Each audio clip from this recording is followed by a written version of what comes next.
আসলে খিদে বড় মারাত্মক জিনিস। অন্তত পেটে খিদে থাকলে খাবার লোভে যদি পড়তে আসে, সেই জন্যই তো স্কুল ছুটের সংখ্যা কমাতে স্কুলে স্কুলে মিড ডে মিলেরও ব্যবস্থা রয়েছে। কিন্তু সেই মিড ডে মিলেরও পরোয়া করছে না কেউ কেউ। ফলন ভালো হচ্ছে আলুর, তাহলে আলু চাষ আরও বাড়ানো যাক। অভিভাবকরা আলু চাষ করছেন, স্কুল ছুট পড়ুয়ারা এসে চাষের কাজে হাত দিচ্ছে। স্কুল ছুট পড়ুয়ারা এলে যত বেশি মানুষ আসবে তত বেশি চাষের সুবিধা হবে। কিন্তু পড়াশোনাটা করবে কে? জলপাইগুড়িতে স্কুলে স্কুলে ঘুরে দেখা যাচ্ছে স্কুল ছুটের সংখ্যা ক্রমশই বাড়ছে। যাচ্ছে কোথায়? খেতে, আলু চাষ করতে। শান্তনু রয়েছে আমার সঙ্গে সরাসরি। শান্তনু, স্কুল ছুট রোখার একটা উপায় তো ছিল মিড ডে মিল, কিন্তু যদি স্কুলে না গিয়ে লোকে চাষ করতে চলে যায়, মানে পড়ুয়ারা চাষ করতে চলে যায়, তাদের আটকানোর দাওয়াই কি?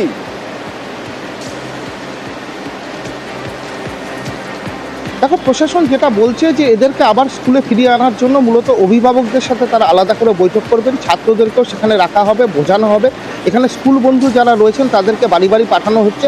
ইতিমধ্যে যারা স্কুল ছুট রয়েছে তাদের একটা তালিকা তৈরি করা হয়েছে প্রশাসনের তরফে। তাতে দেখা যাচ্ছে বেশিরভাগ ছাত্রছাত্রী কিন্তু মাঠের কাজে ব্যস্ত। কেউ ধান তুলে আনছেন, কেউ আবার আলু চাষের জমিতে আলু চাষের পরিবারের সঙ্গে চাষ করতে যাচ্ছেন। এই সমস্যা থেকে মুক্তির জন্যই কিন্তু প্রশাসন থেকে যে পদক্ষেপের কথা ঘোষণা করেছে, আগামী সোমবার বিভিন্ন ব্লকগুলোতে বৈঠক ডাকা হয়েছে। ব্লকের বিশেষ করে স্কুলগুলোতে প্রশাসনের আধিকারিকরা যাবেন, সেখানে অভিভাবকদের আসতে বলা হয়েছে। ছাত্রছাত্রীরা থাকবেন, তাদেরকে বোঝানো হবে যে স্কুলে এলে তাদের কী কী সুবিধা হতে পারে, পড়াশোনা করলে তাদের ভবিষ্যৎ কী হতে পারে, এবং এই অবস্থা থেকে যাতে পরিবারগুলোকে বুঝিয়ে ছাত্রছাত্রীদেরকে মাঠমুখো না করে স্কুলমুখো করা যায়, সেই জন্য কিন্তু প্রক্রিয়া শুরু হয়েছে। প্রশাসন যেটা চাইছে যে শান্তনু, একটা জায়গা খুব গুরুত্বপূর্ণ। শান্তনুকে ধন্যবাদ দেবো এবং আপনাদের এক বক্তব্য শোনাবো কিছু। এই বক্তব্য কাদের? অভিভাবকদের। কারণ স্বাভাবিকভাবেই প্রশ্ন উঠবে যে অভিভাবকরাও কি চাইছেন তাদের সন্তানরা স্কুলে না পড়ে চাষের কাজে হাত লাগাক? না, তা চাইছেন না। শুনুন। বলছি স্কুল যাওয়ার জন্য, কিন্তু এখন যাবে, দু একদিনের মধ্যে স্কুল যাবে। জমিতে কাজ করছে আপনার সাথে? হ্যাঁ, জমিতে কাজ করতেছে। কি কাজ চলছে এখন? এখন আলু তো এখন আলু সিজন না, এখন আলু কাটতেছে। আর পড়ুয়ারা যারা স্কুলে না গিয়ে সেই সময় ধান তোলার কাজ করছে, আলু চাষে মন দিয়েছে, তারা কি বলছে? স্কুলে তো প্রথমে বাড়িতে ছিলাম না, ও বন্ধুদের সাথে বাইরে চলে গেছিলাম, তার জন্য বন্ধ হয়ে গেছিলো। পরে আর যাইতে মনে নেই, তার জন্য যাইনি, ভর্তি হয়নি, বাড়িতে ছিলাম না। এখন আইসে এই যে কাজ করতেছি আর কি। এরপরে স্কুল থেকে যদি কোনো সুযোগ করে তোমরা স্কুল যাবে? হ্যাঁ, যাবো তো, কেন যাবো না? জমিতে কাজ করছে এখানে। হ্যাঁ, জমিতে কাজ করছে এগুলো।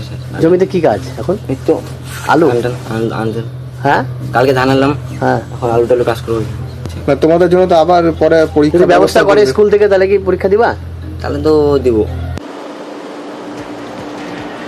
তবে ভিডিও কিন্তু হাল ছাড়ার মানুষ নন। তিনি বলছেন ব্যবস্থা একটা করবেন।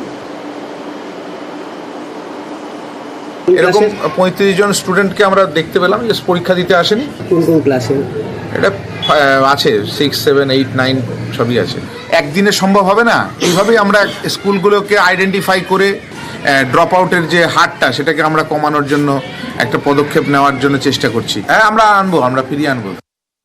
শিক্ষাবন্ধু হিসাবে তো আমাদের রোল প্লে এখানে খুব একটা নেই। আমরা এসে স্কুল থেকে ইনফরমেশন করি এবং প্যারা টিচার আছে এবং স্কুলের যারা টিচার আছে তারাই যোগাযোগ করে করে আমরাও যোগাযোগ রাখি ছাত্রদের সঙ্গে। 35 জন স্টুডেন্ট আলু খেতে কাজ করছে বা অন্যান্য? 35 জনই কাজ করছে না, কিছু হয়তো আসছে না, বিভিন্ন কারণেও আসতে পারে না, হয়তো শরীর খারাপ আছে। পরীক্ষা চলছে না এখন? পরীক্ষা চলছে। পরীক্ষা দিচ্ছে না? হ্যাঁ, পরীক্ষা দিচ্ছে না। আমার যা হলো এদের পরে একটা নিচু ক্লাসে তো এমনি পাশ ফেল নাই, পরে একটা পরীক্ষা নিয়ে নেবে ওনার।